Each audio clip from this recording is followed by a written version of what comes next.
আগে করতাম আওয়ামী লীগ, এখন করি বিএনপি, কি ঠিক না? করতাম আমি আওয়ামী লীগ, এখন করি বিএনপি, আগামীতে হতে পারি যদি একজন এমপি। গিরিয়ার মাজার পূজা চলছে দেশটা জুড়িয়া, শিরকি আর ভণ্ডামিতে দেশটা গেছে ভরিয়া। শিশুকালে মায়ের দুধে বাঁচাও খোদা প্রাণ, মায়ের স্নেহে বেড়ে উঠি তোমার অবদান। কেউ দিল না সবাই নিল, আমরা যে কলুর বলদ, সারা বছর নেয় না খবর, নির্বাচনে খুব দরদ। কেউ দিল না সবাই নিল, আমরা যে কলুর বলদ, সারা বছর নেয় না খবর, নির্বাচনে খুব দরদ। নির্বাচনের আগে নেতা ধরে কত রকম বেশ, দেখতে দেখতে গোল্লায় গেল আমার সোনার বাংলাদেশ। তুই এই দুনিয়ার মায়ায় পড়ে করছো কত বাহানা, এই যে নয় তোরা আসল বাড়ি, কবরে যে তোরা আসল ঠিকানা। আপনার মধ্যে একজন সাহাবী, নবীর এত পছন্দের মানুষ, যার ব্যাপারে নবী বলেছেন নবীর পরে কোন নবী যদি আল্লাহ পাঠাইতেন আপনাকেই পাঠাইতেন। আপনার জানাজা আমি হুযায়ফা পড়বো না, এটা হতে পারে না। টেনশনের কারণ নাই, আপনি পেরেশানি নিয়েন না, কান্নাও করেন না। আমি হুযায়ফা আপনার সামনে হাতে হাত রেখে কথা দিলাম, আমি হুযায়ফা আপনার জানাজা অবশ্যই অবশ্যই আমি হুযায়ফা পড়বো ইনশাআল্লাহ। আমিরুল মুমিনিন এবারে হেসে দিয়ে বলতেছে আলহামদুলিল্লাহ, আমার জবাব মিলে গেছে। হুযায়ফা ডাক দিয়ে বলে আমিরুল মুমিনিন, কারণটা বুঝলাম না, রাত্রে গভীর রাত্রে আপনি আসলেন, কিসের জবাব মিলাইলেন?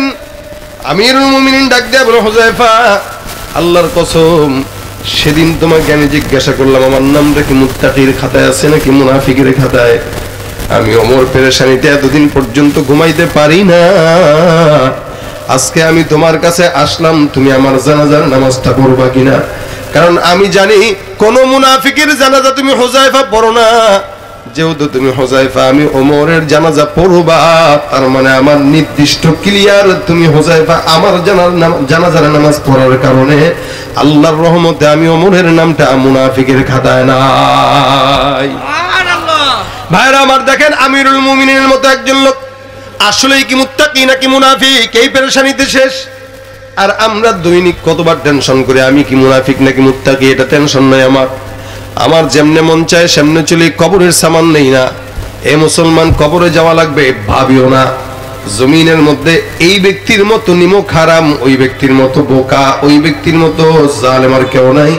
যে ব্যক্তি দুনিয়াতে মাওলার দয়ায় চলে কিন্তু কবরের সামান রেডি করে না। সবচাইতে চালাক ওই বান্দা যেই বান্দা রিক্সা চালানোর পর নামাজ পড়ে।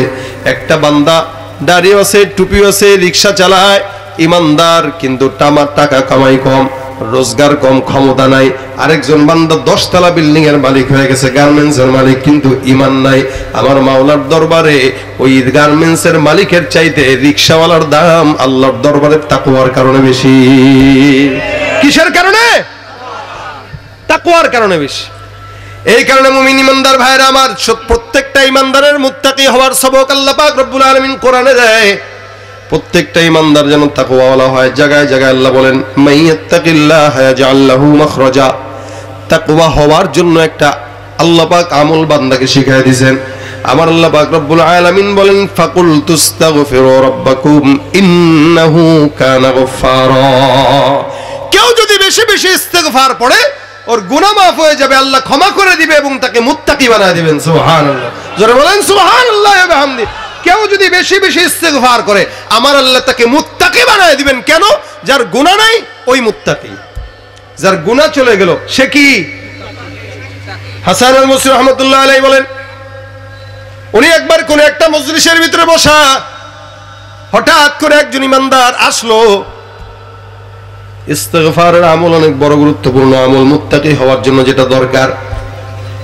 আমার আল্লাহ জায়গায় জায়গায় বান্দাকে বলেন ইস্তাগফিরু রাব্বাকুম, ইস্তিগফার করো তোমরা তোমাদের রবের কাছে।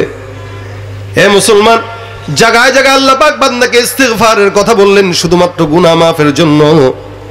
আমার আল্লাহ পাক রব্বুল আলামিন বলেন ফাকুলতু আস্তাগফিরু রাব্বাকুম ইন্নাহু কানা গফফারা। হাসান বসরি বসে আছেন মজলিসের মধ্যে, হঠাৎ করে একজন বান্দা ভিতরে ঢুকলো। ঢোকার পরে ডাক দেয়, কয় হুজুর অন্যায় হয়ে গেছে, অনেক গুনাহ হয়ে গেছে, অনেক একটা আমল শিখায় দেন। হাসান বসরি ডাক দেয়, কয় যাও বেশি বেশি ইস্তিগফার করো।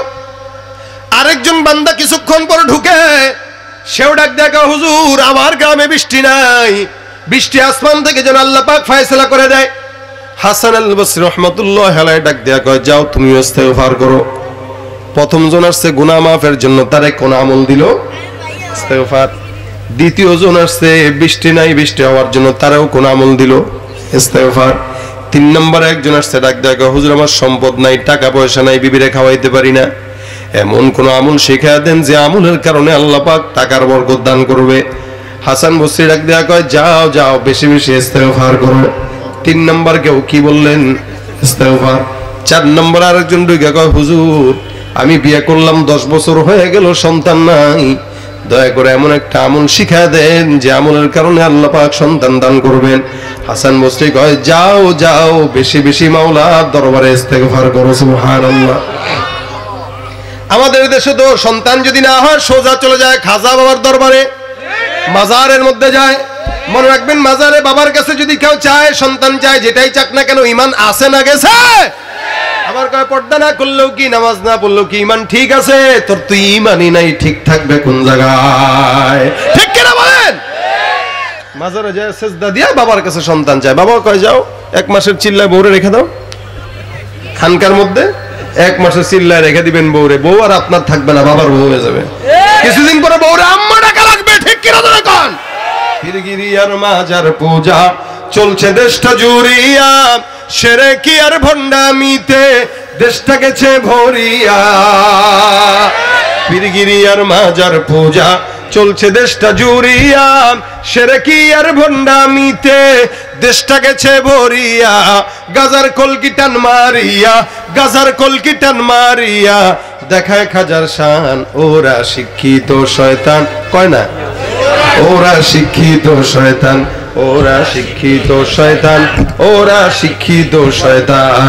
দুর্নীতির ওই আখড়ায় বসে, দুর্নীতির ওই আখড়ায় বসে জাহির করে জ্ঞান, কলম দিয়ে কামায় টাকা, ধরে সাধুর ভান। ওরা শিক্ষিত শয়তান, জোরে ওরা শিক্ষিত শয়তান, ওরা শিক্ষিত শয়তান। আছে না নাই? খাজার দরবারে চাওয়া যাবে, মাজারে সেজদা দেওয়া যাবে। এই ভণ্ড যদি কথা বলতে পারতো, বলতে রে বেকল আমার কাছে সন্তান চাও, আমারই তো সন্তান ছিল না।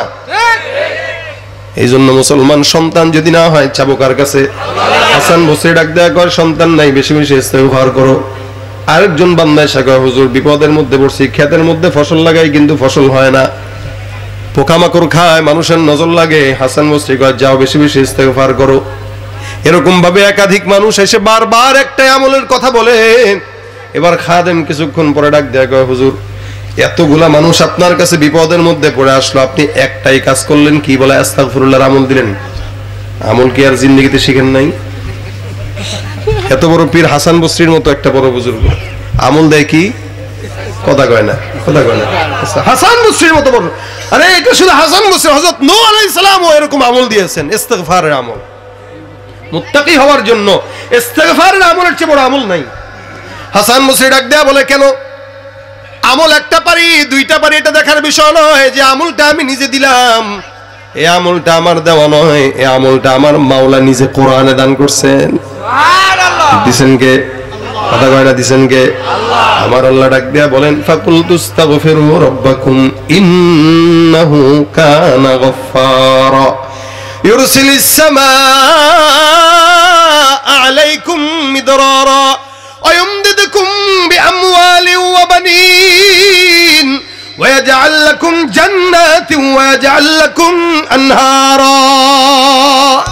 আমার আল্লাহ ডাক দেয়া বলে মুমিন, জমিনের মধ্যে কোন ইমানদার বান্দা যদি গুনাহ করে ফেলো, আমি আল্লাহ পাক রব্বুল আলামিনের কাছে ইস্তিগফারের আমল করো, গুনাহ পাহাড় সমান হোক না কেন, আমার পয়গম্বর বলে কোন ইমানদার বান্দা যদি একবার ইস্তেগফার করে, ওই বান্দার গুনাহ যদি সমুদ্রের ফেনা পরিমাণ হয়, আমার আল্লাহ পাক ওই বান্দার সব গুনাহগুলো ধুয়ে মুছে সাফ করে মাফ করে দিবে।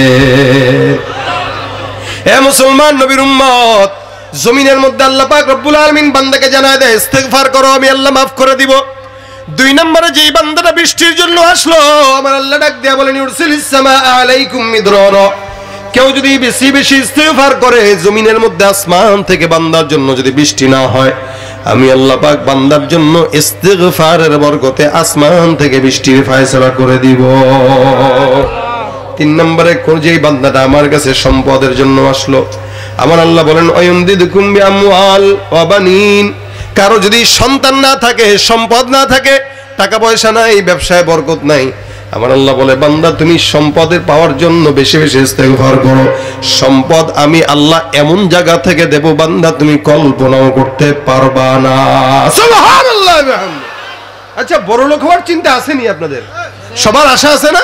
প্রত্যেকটা মানুষ চায় বড় লোক হইতে দুনিয়ায়, প্রত্যেকটা মানুষ, কিন্তু ভাও বুঝে না, ভিন্ন রাস্তায় চেষ্টা করে, সঠিক রাস্তায় চিন্তা করে না। বড়লোক হইতে চায় কিন্তু রাস্তা ধরে দুর্নীতির রাস্তা, চোরের রাস্তা, যার কারণে সম্পদ 16 বছর খাইতে পারে, পরে জনগণ আগুন দিয়ে পুড়ায় দেয়। রাস্তা যদি ভালো হইতো তাহলে পারতো নি? কথা কয় না। রাস্তা বেঠিক বুঝলেই 16 বছর পরে ঘর আর ঘর থাকে না। ডেকোরেশন করছে 1 কোটি টাকার, একটাও নাই, এখন কুত্তাও থাকতো নয় করে, কেন যে রাস্তা ভিন্ন। আর আলহামদুলিল্লাহ এদেশের ওলামা একরামরা যারা রাজনীতি করে, এদের ঘর ভাঙার মতো দুঃসাহস কারো নাই। এদের প্রটোকল লাগে না, একা একা চলে, আল্লাহর ফেরেশতারা প্রটোকল দেয়। এই রাজনীতি নোংরা বানায় ফেলছে, এটা রাজনীতি মূলত নোংরা না। এইজন্য ভাইরা আমার, সম্পদ নাই, ভিন্ন রাস্তায় না যায় ইস্তেগফার করেন। সন্তান নাই, বাবার কাছে না যায় ইস্তেগফার করেন। এদিক দিয়া খেত খামারে বরকত নাই, ইস্তেগফার করেন। আমার আল্লাহর নবী ডাক দিয়া বলেন মান লাজিমাল ইস্তিগফার জাআলাল্লাহু লাহু মিন কুল্লি হাম্মিন ফারজা ওয়া মিন কুল্লি দিকিন মাখরাজা ওয়া রাযাকাহু মিন হাইসু লা ইয়াহতাসিব। কোন বান্দা যখন জবানের মধ্যে ইস্তিগফার উঠায়া দেয়, আমার আল্লাহ পাক রব্বুল আলামিন হার বিপদ মুসিবত থেকে বান্দারে হেফাজত করে এবং এমন জায়গা থেকে রিজিকের ফয়সালা করবে। আগামীকাল ঘরে কিছু নাই, বাজারও নাই, টাকাও নাই, টেনশন করেন না, ইস্তেগফার করেন। আমার আল্লাহ পাক ভাত দরকার নাই, বিরিয়ানির ব্যবস্থা আপনার ঘরে নিয়ে এসে করে দিবে। হ্যাঁ, এটা আল্লাহ পাকের ওয়াদা। বিশ্বাস না হয় তো করে দেখেন। মুত্তাকি হওয়ার জন্য ইস্তেগফারের উপরে কোনো আমল নাই। নবী বলেন আরে আমি নিজেও তো 100 বার পড়তাম। কতবার? রাসূল সাল্লাল্লাহু আলাইহি ওয়াসাল্লাম নিজে যদি 100 বার পড়তেন, আপনার আমার পড়া দরকার 1 কোটি বার। আমাদের গুনাহ বেশি না কম? বেশি। এজন্য যখন সময় হয়, হাতের কাজ আছে, পায়ের কাজ আছে, জবানের কোনো কাজ নাই, বাজারে বসে বসে, সর্দার স্ট্যান্ডে বসে বসে, চায়ের দোকানে বসে বসে গীবত শিকায়াত করার কোনো যুক্তি নাই। কারো সঙ্গে শত্রুতা পোষণ করার দরকার নাই, হিংসাও করা দরকার নাই। যখন সময় হয় নিজের ফিকির, হাসিবু ক্বাবলা আন তুহাসাবু, মাওলায় হিসাব নেওয়ার আগে বান্দা তুমি তোমার হিসাব মিলায় নাও। আরেকজনের হিসাব মিলানোর দরকারটা কি আপনার? কে কি করলো চিন্তা না করে নিজের হিসাব নিজে মিলায়া, হুন্ডা চালাইতেছি আস্তাগফিরুল্লাহ, রিকশা চালাইতেছি আস্তাগফিরুল্লাহ, কয় না রে? কয় না? বলেন, জোরে বলেন, আস্তাগফিরুল্লাহ আস্তাগফিরুল্লাহ। যখন সময় হয় আস্তাগফিরুল্লাহ, হাঁটতেছেন আস্তাগফিরুল্লাহ, ঘুমার সময় আস্তাগফিরুল্লাহ। ইনশাআল্লাহ মুত্তাকি হইয়া তারপরে কবরে যাবে। কারা কারা পড়বেন হাতটা তুলে দেখান তো ইনশাআল্লাহ। আল্লাহ আপনি আমাদের জন্য সহজ করেন। নিয়ত কি মুখে করছেন না অন্তরে? আচ্ছা, মুখে তো নিয়ত করছেন, অন্তর থেকে নাকি? এখন এরপরেও যদি রাসূল সাল্লাল্লাহু আলাইহি ওয়াসাল্লাম বলেন এই যে নিয়তটা আপনারা করলেন, এই যে নিয়তটা করলেন, কিন্তু আমল যদি করতে নাও পারেন, এরপরেও আমল নামায় পূর্ণ নেকি লেখা হয়ে গেছে। জোরে কোন সুবহানাল্লাহ, আরো জোরে বলেন সুবহানাল্লাহ। নিয়ত করলেই কি? কথা কয় না। নিয়ত করলেই কি? নিয়তেই বরকত। ভাই হাত উঠান, হাত উঠান, সর মনে যাবেন কারা কারা? হাত উঠান। কইলাম আর কি, যাবেন কারা কারা? হাত উঠান তো। এই যে নিয়ত করছেন না, আলহামদুলিল্লাহ। যদি অসুস্থতা চলে আসে তাও সব পেয়ে যাবেন। ভাই তাবলীগে কারা কারা যাব? ইজতেমায় কারা কারা যাব? বাস, এই যে নিয়ত করছেন, হাত নামান।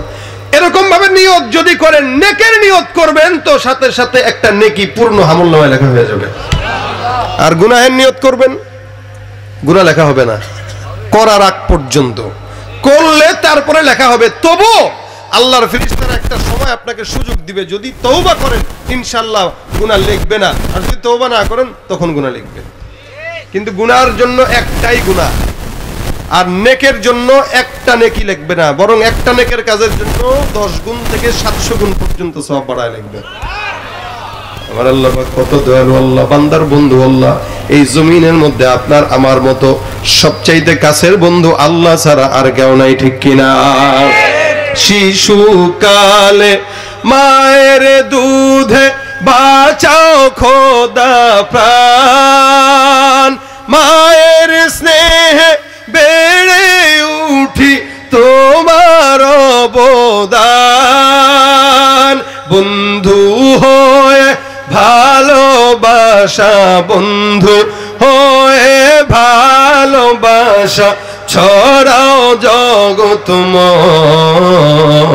তোমার মতো প্রিয় বন্ধু যার হৃদয়ে রয়, তার কি আর থাকতে পারে, তার কি আর থাকতে পারে চিন্তা মৃত্যুর ভয়।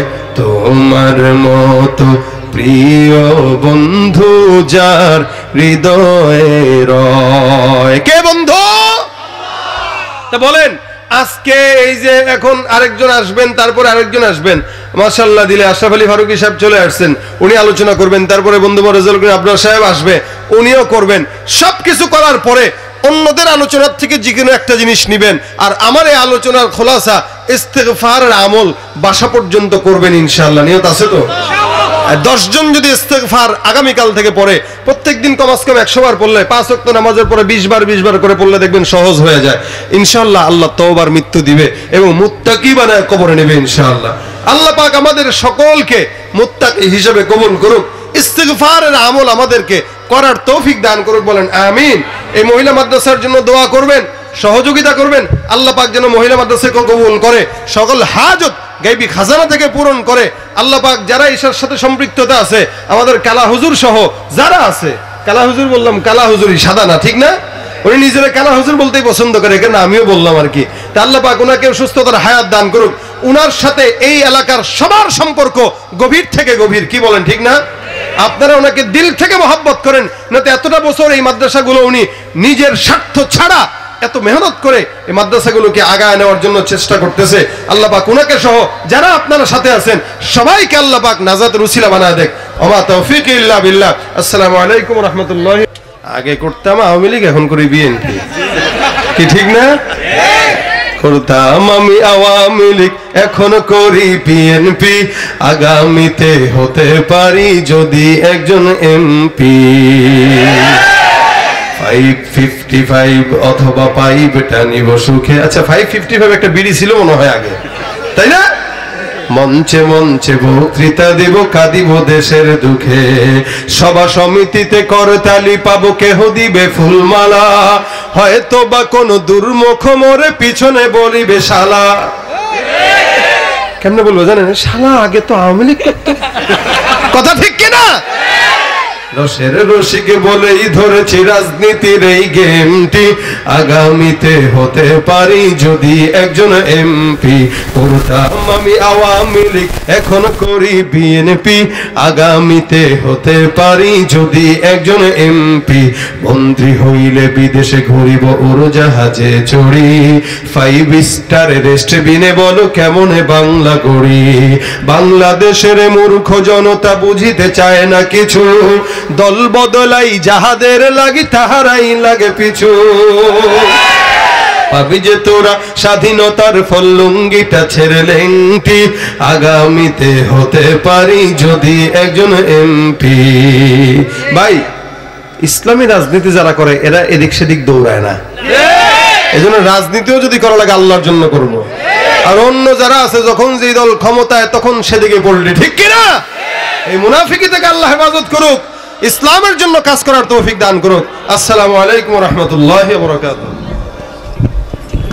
এখানে এসে বাকি খেলা খেলতেছে। তো দেখেন ভাই, আল্লাহ পাক আমাদেরকে নাম দিয়েছেন মুমিন। তার মানে মুমিন আল্লাহ পাকের পছন্দের নাম। এই মুমিনদেরকে আল্লাহ পাক সবক দিয়েছেন, ইয়া আইয়ুহাল্লাযীনা আমানু ইত্তাকুল্লাহ। মুমিন যারা তোমরা আছো, তোমাদের জন্য সবক হলো তোমরা আল্লাহকে ভয় করো, আল্লাহকে ভয় করো। আমি বললে আমার সঙ্গে বলবেন আল্লাহকে ভয় করো। আপনাদের গালে পোকা যাচ্ছে না তো? আমার এখানের মতো ডিস্টার্ব মনে হয় না আপনাদেরকে করতেছে, করলে খালি আপনারাও মনে করতেন না। আমি যেহেতু বেশি করতেছি তার মানে আমারও বেশি ডিস্টার্ব করতেছে। ইয়া আইয়ুহাল্লাযীনা আমানু ইত্তাকুল্লাহ। তাকওয়া কি? ওমর বলেন, কোন একটা রাস্তা দিয়ে হেঁটে যাচ্ছেন, ওই রাস্তায় কাঁটা আছে, কাঁটার থেকে নিজের পাকে বেছে বেছে চলার নাম হলো তাকওয়া। ঠিক তেমনি ভাবে জিন্দেগিতে চলার পথে কখনো হারামের কাঁটা, কখনো সুদের কাঁটা, কখনো ঘুষের কাঁটা, দুর্নীতির কাঁটা, চাঁদাবাজির কাঁটা, বলে এই সমস্ত গুনাহ থেকে নিজের পাকে বাঁচায় চলার নাম হলো তাকওয়া। কথা বলেন ঠিক কিনা? কিন্তু বলেন তো আমার দেশের কয়জন মানুষ এভাবে বেঁচে চলে? 100-র ভিতরে 90 জনই খারাপ, বাকি 10 জন চেষ্টা করে। কথা কয় না? 100 জনের ভিতরে 90 জনই উল্টাপাল্টা, বাকি 10 জন চেষ্টা করে। কিন্তু সবাই ইমানদার, দাবি করে সবাই নিজেকে মুমিন। এতদিন স্বৈরাচাররা ক্ষমতা ছিল, গালি দিচ্ছেন স্বৈরাচার, কিন্তু এখন যারা ক্ষমতা আসে নাই তারাও স্বৈরাচারের থেকে বড় ভূমিকা পালন করতেছে। দাবি করে সবাই ভালো, কিন্তু কামের সময় সব স্বৈরাচার। মনে রাখবেন একটা কথা, এ বাংলার জমিনে 53-54 বছর পর্যন্ত ক্ষমতার পালাবদল চলতেছে, আমরা শান্তি পাই নাই কখনো। শান্তি হয়েছে চোর আর বাটপার আর দুর্নীতিবাজদের। মুসলমান ইমানদারের শান্তি কপালে জুটে নাই। মুসলমান ইমানদারের শান্তি যদি কপালে জুটতে হয়, এদেশে যতদিন পর্যন্ত ইসলামী শাসন ব্যবস্থা না আসবে শান্তি আশা করা যায় না। ঠিক কিনা? কেউ দিল না, সবাই নিল, আমরা যে কলুর বলদ, সারা বছর নেয় না খবর, নির্বাচনে খুব দরদ। কেউ দিল না, সবাই নিল, আমরা যে কলুর বলদ, সারা বছর নেয় না খবর, নির্বাচনে খুব দরদ। নির্বাচনের আগে নেতা ধরে কত রকম বেশ, দেখতে দেখতে গোল্লায় গেল আমার সোনার বাংলাদেশ। একে একে শেষ করেছি, সবার দেখা হইল শেষ, দেখতে দেখতে গোল্লায় গেল আমার সোনার বাংলাদেশ। দেখতে দেখতে গোল্লায় গেল, দেখতে দেখতে গোল্লায় গেল আমার সোনার বাংলাদেশ। যাদের হাতে যায় ক্ষমতা দেশ যেন বাপের ভিটা, যাদের হাতে যায় ক্ষমতা দেশ যেন স্বামীর ভিটা, রাখতে চেয়ার শুরু করে বিদেশিদের পাওচাটা। যাদের হাতে যায় ক্ষমতা দেশ যেন বাপের ভিটা, রাখতে চেয়ার শুরু করে বিদেশিদের পাচাটা। বিদেশিদের কথা মতো চালায় ওরা নিজের দেশ, বিদেশিদের কথা মতো চালায় ওরা নিজের দেশ। দেখতে দেখতে গোল্লায় গেল আমার সোনার বাংলাদেশ। দেখতে দেখতে গোল্লায় গেল, দেখতে দেখতে গোল্লায় গেল, একে একে শেষ করেছি, সবার দেখা হইল শেষ। দেখতে দেখতে গোল্লায় গেল, দেখতে দেখতে গোল্লায় গেল আমার সোনার বাংলাদেশ। ঠিক কিনা? তাকওয়া না থাকার কারণে সবগুলা দুর্নীতিবাজের খাতায় নাম লেখায়, কিন্তু এরপরেও আমাদের দেশের চোরদের কদর আছে, ইমানদারের কদর নাই। দুর্নীতিবাজের কদর আছে, মুত্তাকির কদর নাই।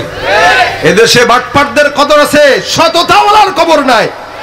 এজন্য ভাইরা আমার, আল্লাহ পাক ইমানদারদেরকে তাকওয়ার সবক দিয়েছেন। তাকওয়া ঢুকবে সংসদ থেকে সংসার পর্যন্ত সব জায়গা শান্তির হয়ে যাবে। শুধু তাকওয়ার মেডিসিনের অভাব। এই কারণে আল্লাহ পাক বলেন, ওমাইয়াত্তাকিল্লাহা ইয়াজআল লাহু মাখরাজা। বিপদ আছে, মুসিবত আছে, চাকরি হয় না, ঝামেলায় পড়ছেন, রাজনৈতিক কোন্দলে আছেন, সৎভাবে চলতে চান, পারেন না, নানান রকম পেরেশানি। আল্লাহ পাক বলেন তাকওয়া রাখো, সব বিপদের দরজা বন্ধ করে আর সুখের দরজা খুলে দিয়ে দেব। আচ্ছা ভাইরা বলেন, মুত্তাকি বান্দাদেরকে অনেক মানুষ পাগল বললেও আল্লাহর কাছে তাদের দাম আছে না নাই? আপনার চোখে কেউ পাগল, কিন্তু আল্লাহর চোখে সে ভালো। আল্লাহর চোখে সে, যেই ব্যক্তিটা তাকওয়ার সবক নিয়ে কবরে যায় তার মতো চালাক আর কেউ নাই। আর যে টাকা আছে, বাড়ি আছে, ক্ষমতা আছে, নারী আছে, সব আছে, লেকিন তাকওয়া নাই, আল্লাহর মহব্বত নাই, আল্লাহকে চিনে নাই, নবী বলেন ওর মতো ফকিন্নি আর কেউ নাই। বাদশাহ হারুন রশিদের নাম শুনছেন আপনারা? শুনছেন তো এমনি এমনি, তার জীবনী তো জানেন না। মুসলিম বিশ্বের একচ্ছত্র বাদশাহী বাদশাহ হারুন রশিদ করেছেন। শুধু বাদশাহ ছিলেন না, হক্কানি, রব্বানি এবং অনেক বড় বুজুর্গ ছিলেন। আমাদের দেশের মানুষ নেতা হওয়া মানেই মনে করে নেতা হইছি তো চোর হওয়া লাগবে, কথা কয় না? এটা আমাদের দেশের একটা মন মানসিকতা হয়ে গেছে যে আমি কোন দলের নেতা হব তো আমার গাড়ি থাকা লাগবে, চুরি করে হোক, ডাকাতি করে হোক, কলা ছুরি লাগায় হোক, নেতা হইছি তো আঙ্গুল ফুলে কলা গাছ হওয়া, এটাই হলো আমার দেশের মানুষের কাজ।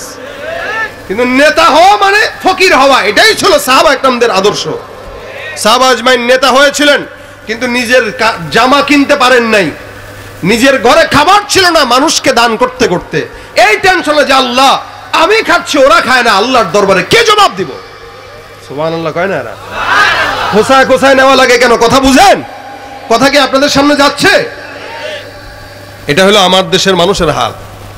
2 দিন হয় নাই রাজনীতিতে যোগ দিছে, 2 দিনের পরে 1 সপ্তাহের মাথায় 1 মাসের মাথায় মাশাআল্লাহ দিলে হুন্ডা হয়ে গেছে। কই পাইলো? আপনার আমার জনগণের টাকা। এই জনগণের টাকাকে চুরি করে এরা বড়লোক হয়, আর আমরা এই সমস্ত দামি নামি ডিজিটাল চোরদেরকে দেখলে 14 বার সালাম দেই, আর 2 টাকার পকেট মারকে দেখলে ঘুষি দিয়ে নাক ফাটায় দেই। সমাজের সর্দার স্টানে গেছেন বাজারে, পকেট মার একটা হাত দিছে, খালি দিছে কোনো মতে, আপনি তারা এমনি ধরে ফেলছেন, ও কিন্তু চুরি করে নাই, এমনি দিছে। আপনি ধরে গেলে এই চোর ধরছি চোর, আরেকটা আইসা নগদে ঘুষি মারি দিছে একটা নাকের মধ্যে। কিরে ভাই মাইরা টেরা যে আদামরা করে ফেললা, কি দোষ? কমিয়া মানে পকেটে হাত দিছে, চুরি করছে নি? না, আমি কি এত বোকা? হাত দেওয়ার সাথে সাথে ধরে ফেলছি। তো ধরলি চুরি করে নিতে মারলি কেন? দিবে কেন? ওটা বোঝা নাই, খালি পকেটে হাত দিছে, দোষ এটা। কিন্তু তার সামনেই, তার অগোচরে, তার সামনে মানুষের রাতের আধারে দিনের আলোকে কত সংখ্যক নেতারা কোটি কোটি টাকা চুরি করে আমেরিকায় সেকেন্ড হোম করে, পাসপোর্ট ডাবল করে পলায় চলে যায়। এদেরকে দেখার পরে 14 বার সালাম ঠুকে এই জনগণই। একজনে ঘুষি দেয়, আরেকজনে সালাম দেয়। এখন যেই নেতাকে সালাম দিচ্ছেন, সব নেতার কথা বলি না, কিছু ভালো তো আছে আলহামদুলিল্লাহ। টুপিওয়ালা দাড়িওয়ালা যদি চেয়ারম্যান বাংলাদেশে যতগুলো আছে আপনি দেখেন, একটাও আলহামদুলিল্লাহ চোরের দায়ে কোনোদিন অপরাধী হবে না, একটাও হবে না ইনশাআল্লাহ। আপনি যদি জিজ্ঞাসা করেন ভাই মারলেন কেন, বলে চুরি করছে, এরপরও তাকে সালাম দিচ্ছেন। এখন চোর এসি রুমে বসে বসে চিন্তা করে, চুরি করে করে 1 বছরের মাথায় 5 তলা বিল্ডিং করলাম, এসি লাগাইলাম, নির্বাচন আসলো, এই ব্যাকুল জনগণ এখনই দেখি কয় অমুক নেতার চরিত্র ফুলের মতো পবিত্র। বলে বাদশাহ হারুন, আপনি আমার পাগল বললেও বোকা বললেও, আপনি যে লাঠিটা আমার কাছে দিলেন, লাঠিটা আমি আপনার কাছেই ফেরত দিতেছি। আপনি সেদিন লাঠি আমার হাতে দিয়া বলছিলেন, যা তোর চাইতে বোকা কেউ পাইলে এটা ফেরত দিয়ে আসিস। আজকের এই জায়গায় আপনার সঙ্গে কথোপকথন আমি বুঝলাম, আপনি যে এই জমিনের ভিতরে এখন আছেন, এখান থেকে কবরের জগতে যাবেন। ওখানে যে যাবেন, ওখানে সৈন্যবাহিনীও পাঠান নাই, খাবারের জিনিস পাঠান নাই, আসবাবপত্র পাঠান নাই, তবে কি নিয়ে যাবেন? বাদশা ডাক দেয়া কয়, দেখ খোলা হাত 2টা আছে, এই হাতের মধ্যে জান্নাতে যাওয়ার উসিলাও তো আমি নিতে পারি নাই মনে হয়। বাহলুল পাগলা ডাক দেয়া বলে, আরে বাদশা, জমিনের মধ্যে সাময়িক কোন জায়গায় যাওয়ার জন্য যদি রওনা হন, তাহলে বিশাল বড় সৈন্য বাহিনী নিয়ে রওনা হয়ে যান। খাবারের রসদ টসদ নিয়ে 1 মাস আগে এগুলো পাঠানো শুরু করে দেন। অথচ আপনি কবরের যাত্রী, কবরের সামান নিয়ে যাবেন, কিন্তু কবরের ভিতরে সামান তৈরি করেন নাই, সৈন্যবাহিনীও পাঠান নাই, খাবারও পাঠান নাই। আমার দিল বলতেছে আমি নয়, আমার চাইতে আপনি বড় বোকা আর পাগল। সুতরাং এই লাঠিটা আপনাকে পাগল অনুযায়ী আজকে আপনার কাছেই ফেরত দিয়ে দিলাম। এ ভাইরা আমার, বাদশা হারুন রশিদ বলে, বাহলুল দামি কথা বললাম, দুনিয়ার জমিন থেকে মালিকের দরবারে যাব, আল্লাহর কাছে যাওয়ার জন্য কবরের সামান নিলাম না। এই জমিন থেকে যাব, কবরের ভিতরে কবরের মানুষ যায়, এই জায়গাটা অনেক বড় একটা জায়গা। ওখানের সামানা তো দুনিয়ার সৈন্যবাহিনী নয়, ওখানের সামানা তো খাবার দাবার নয়, ওখানের সামানা হলো ঈমান, ওখানের সামানা হলো কোরআন, ওখানের সামানা হলো তাকওয়া।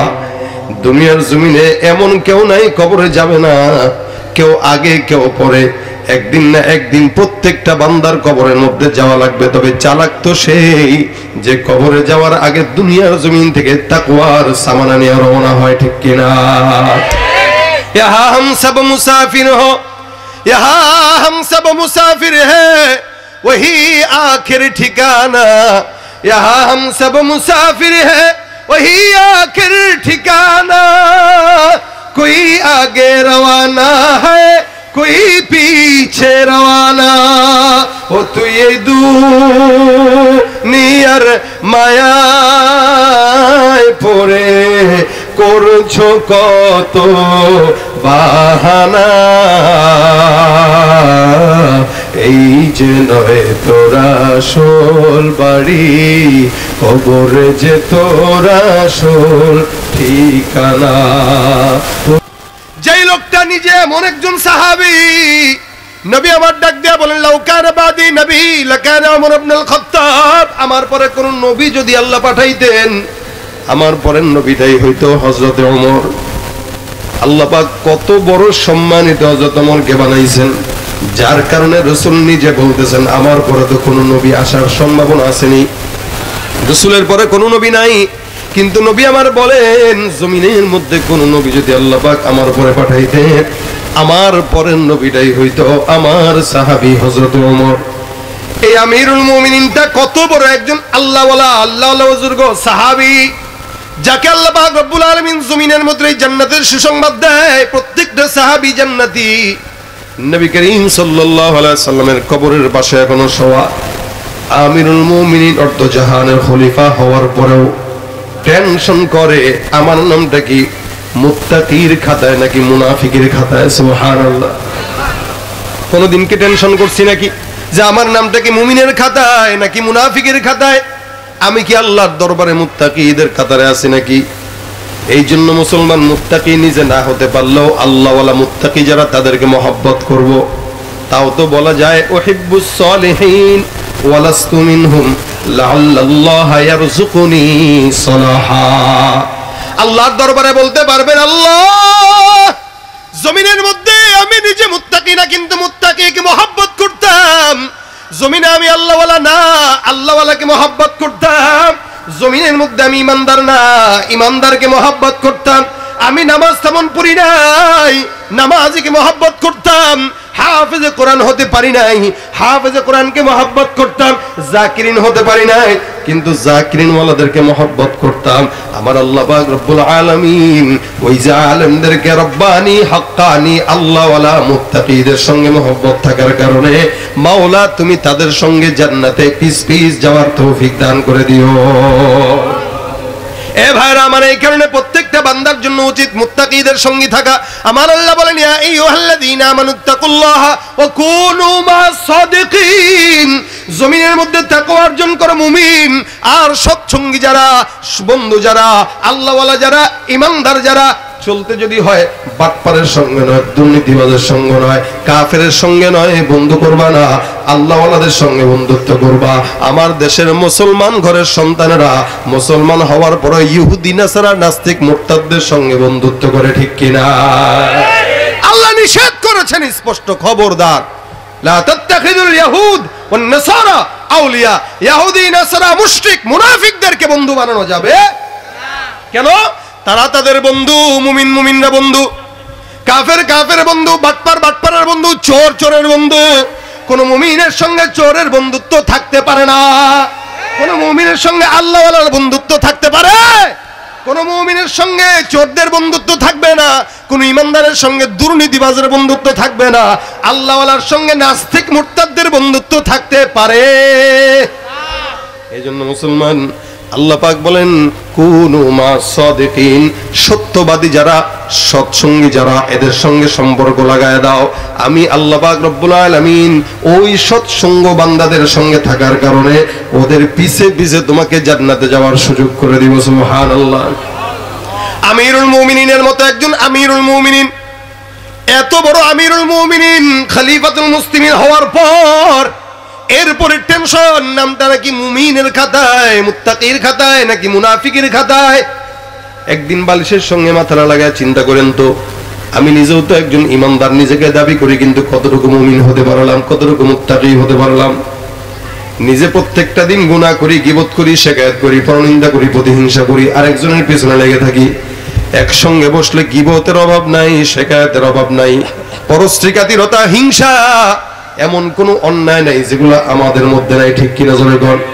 মুসলমান দাবি করে গুনাহ করে, মুসলমান দাবি করে সুন্নাত মানে না, মুসলমান দাবি করে নামাজ পড়ে না, মুসলমান দাবি করে রোজা রাখে না। আমার রব্বুল আলামিন ডাক দেয়া বলেন, ওয়ামিনান নাসি মান ইয়াকুলু আমান্না বিল্লাহ ওয়া বিল ইয়াউমিল আখির ওয়া মা হুম বিমুমিনিন। যারা নিজেরা মুমিন দাবি করে, আমি আল্লাহ বললাম এরা মুমিন নয়, এরা হলো ভণ্ড। মুসলমান আমিরুল মুমিন ডাক দেয়া কয়, আমার নামটা কি মুমিনের খাতায়, মুত্তাকির খাতায়, নাকি আল্লাহওয়ালার খাতায়, নাকি কাফের আর মুনাফিকের খাতায়? টেনশন। পয়গম্বরের একজন সাহাবী ছিল হুযায়ফা ইবনুল ইয়ামান। এই হুযায়ফা ইয়ামান রাদিয়াল্লাহু তাআলা আনহুর কাছে আল্লাহর নবী সাল্লাল্লাহু আলাইহি ওয়াসাল্লাম সুন্দর করে মুনাফিকের লিস্টি কারা কারা এদেরকে দিয়ে দিয়েছেন, যার কারণে হুযায়ফা রাদিয়াল্লাহু তাআলা আনহু কোন মুনাফিকের জানাজা কোনোদিন পড়তেন না। একটা মুনাফিকের জানাজা উনি পড়তেন না, এটা ওনার আদত। মুনাফিকের জানাজা পড়বে সমাজের নিকৃষ্ট মানুষরা, সাধারণ মানুষরা, কোন আল্লাহ ওয়ালা বুজুর্গ আলেমে দিন না মুনাফিকের জানাজা পড়বে না। বর্তমানে যদি এই আইনটা থাকতো, তাহলে এই সমাজের আকসার মানুষের জানাজা কোন আলেমরা পড়তো না। ভাইরা আমার খুব বুঝবেন, আমিরুল মুমিনিন ওমর চিন্তা করে, আল্লাহ আমার নামটা কি মুত্তাকির খাতায় নাকি মুনাফিকের খাতায়? কোন জায়গায় আমার নাম আছে মালিক? বারবার টেনশন, বারবার টেনশন। হুযায়ফাকে ডাক দিয়ে বলো, হুযায়ফা তোমার কাছে তো আল্লাহ পাক রব্বুল আলামিনের হাবিব মুনাফিকের লিস্টিটা দিয়ে দিয়েছে। এরা হুযায়ফা বলো দেখি, আমি ওমরের নামটা মুনাফিকের খাতায় আছে নাকি?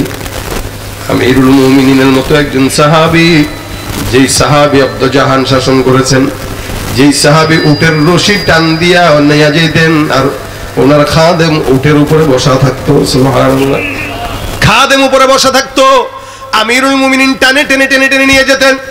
সে আমিরুল মুমিনিন ডাক দেয়া কয়, যিনি অর্ধরাতে, এই গভীর রাতে জনগণের সেবা করার জন্য ছদ্মবেশে বের হয়ে দেখতেন, সেই আমিরুল মুমিনিন ডাক দেয়া কয়, মালিক রে, আমার নামটা কি মুত্তাকির খাতায় নাকি মুনাফিকের খাতায় আছে আমি তো জানি না। হুযায়ফাকে ডাক দেয়া বলে, হুযায়ফা আমার নামটা কি কোন জায়গায় দেখো? হুযায়ফা ডাক দেয়া বলে, আমিরুল মুমিনিন আপনি আমাকে জিজ্ঞাসা করলেন, বলা যাবে না, আমার পয়গম্বরের নিষেধ। জমিনের মধ্যে এটা আমি জানি, আমার মাওলা জানে, আর কেউ জানে না। এই লিস্টিতে আল্লাহর নবীর আমানত আমার কাছে আছে। আমিরুল মুমিনিন হিসাবে এটা জানার জন্য জোর জবরদস্তি করা, এটা ওমর রাদিয়াল্লাহু তাআলা চাইলে পারতেন, কিন্তু হযরত ওমর করেন নাই। ডাক দেয়া কয়, ভাই বলবা না? কয় রাসূলের নিষেধ আছে। আমিরুল মুমিনিন বাসায় যায়, যে পেরেশানিতে ঘুম আসে না, বারবার টেনশন করে, আর টেনশন মাথার মধ্যে, বালিশের নিচে, বালিশের উপরে মাথা দিয়ে ভাবে আর করে, আল্লাহ 3 দিন হয়ে গেল, 3টা রাত পার হয়ে গেল, আমার পেরেশানিতে ঘুম আসে না। আমার নামটা কি যদি মুনাফিকের খাতায় থাকে, আমি ওমরের জাহান্নাম ছাড়া উপায় নাই। আমার নামটা যদি মুত্তাকির খাতায় থাকে, আমার কোনো খুশির খবর নাই। আল্লাহ পাক রব্বুল আলামিন আমার নামটা কোন জায়গায় দিয়েছে, এটা মালিক ছাড়া, হুযায়ফা ছাড়া কেউ জানে না। আমিরুল মুমিনিন কখনো কখনো বলতেন, এদের জান্নাতে যদি যাওয়া লাগে আমি ওমর যাব, আবার যদি জাহান্নামে কেউ পড়া লাগে আমি ওমরই জাহান্নামে যাব। দেখেন ইমানের কত বড় পাওয়ার। এত নেক করতো, নিজের প্রতি এত কনফিডেন্স ছিল যে বলতো জান্নাতে যদি দেওয়া লাগে আমাকেই দেওয়া লাগবে, আবার গুনাহের কারণে জাহান্নামে যদি যাওয়া লাগে আমি ওমরই জাহান্নামে যাব। না গুনাহ না নেককার, যার কারণে আল্লাহওয়ালা এই সমস্ত সাহাবায়ে কেরামরা জান্নাতের গ্যারান্টি পেয়ে গেছে। সুবহানাল্লাহ। 2-3 দিন ঘরে পার হয়ে গেল, খাবার নাই, ঘুম নাই, টেনশন। হঠাৎ করে একদিন গভীর রাতে হুযায়ফার বাসার সামনে যায় দরজার ভিতরে টোকা দেয়, আর ডাক দেয়া বলে, হুযায়ফা আমি আমিরুল মুমিনিন, দরজাটা খুলো। হুযায়ফা ডাক দেয়া বলে, আল্লাহ কি ব্যাপার আপনার বুঝলাম না। আল্লাহু আকবার, আপনি আমিরুল মুমিনিন আমার ঘরের সামনে হাজির হয়ে গেছেন। একটা বারের জন্য আমাকে যদি আপনি আদেশ করতেন আমি আপনার সামনে চলে যেতাম। এমন কি কাজ যেই কাজের জন্য আপনি আমার ঘরের সামনে দরজায় হাজির হয়ে গেলেন? হে আমিরুল মুমিনিন, আপনি আমাকে একবারের জন্য বলেন নাই? হযরত ওমর ডাক দেয়া বলেন, আল্লাহর কসম করে বলি, যেই কাজের জন্য আমি তোমার কাছে আসলাম এই কাজটা আমার ঠেকা, তোমার ঠেকা না। আমার দিন এই পর্যন্ত অনেক দিন যাবত আমি টেনশনে আছি। হে হুযায়ফা, একবারের জন্য বলো, আমি যদি ইন্তেকাল করি তুমি হুযায়ফা আমি ওমরের জানাজার নামাজটা পড়বা কিনা? কে বলতেছেন এটা? কথা কয় না। কে বলতেছেন? আমিরুল মুমিনিনের মতো লোক বলতেছেন হুযায়ফাকে, হুযায়ফা আমি ওমর যদি ইন্তেকাল করি আমার জানাজার নামাজ পড়বা নাকি বিদায় দিয়া দিবা? হুযায়ফা ডাক দিয়ে বলে, কি বলেন আমিরুল মুমিনিন, আল্লাহর কসম